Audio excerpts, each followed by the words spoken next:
ಯಾಕಂದ್ರೆ ಈ ಗಿಫ್ಟ್ನ ನಿಜವಾದ ವ್ಯಾಲ್ಯೂ ಅವ್ರಿಗೆ ಚೆನ್ನಾಗಿ ಗೊತ್ತು. ಅರ್ಜುನ್, ನೀನ್ ಒಪ್ಕೊಳ್ಳಲ್ಲ ಅಲ್ಲ ದುಡ್ಡಿಲ್ದಿರೋ ಅಂತ ಬಿಕಾರಿ. ಕೂಲ್ ಆಕಾಶ್, ಇವ್ ತಂದಿರೋ ಗಿಫ್ಟ್ನೆಲ್ಲ ವೇಸ್ಟ್ ಮಾಡ್ದೇನೆ ತಾತಂಗೆ ಮಾಡ್ಕೊಡೋಣ.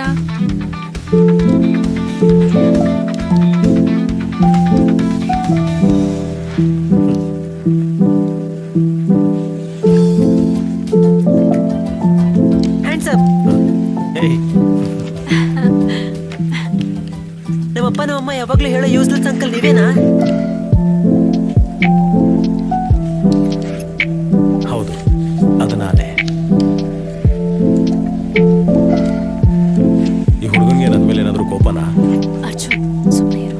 ರೋಷನ್, ಏನಿದು ಸ್ವಲ್ಪ ಕೂಡ ಮರ್ಯಾದೆ ಇಲ್ದೆ? ಅಂಕಲ್ ಹತ್ರ ಮಾತಾಡ್ಬೋದಾ? ಸಾರಿ ಕೇಳು. I am sorry uncle. Happy new year. Happy new year. Happy new year. Happy new year uncle. New year wish ಮಾಡಿದ್ರೆ ನ್ಯೂ ಇಯರ್ ಮನಿ ಕೊಡ್ಬೇಕು ಕೊಡಿ.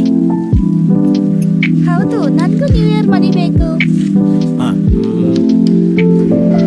ಐಮ್ ಸಾರಿ, ಬರೋ ಅವಸರದಲ್ಲಿ ಪರ್ಸ್ನ ಮಾಡ್ಕೊಂಡು ಬಂದ್ಬಿಟ್ಟೆ.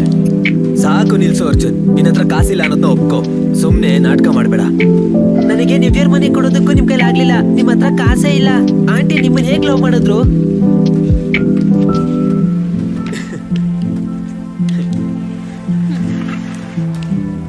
ರೋಷನ್, ನಾನು ದುಡ್ಡು ತರಲಿಲ್ಲ ಅಂತ ಹೇಳಿದೆ, ಆದರೆ ನ್ಯೂ ಇಯರ್ ಮನಿನ ಕೊಡಲ್ಲ ಅಂತ ಹೇಳಿಲ್ವಲ್ಲ. One second.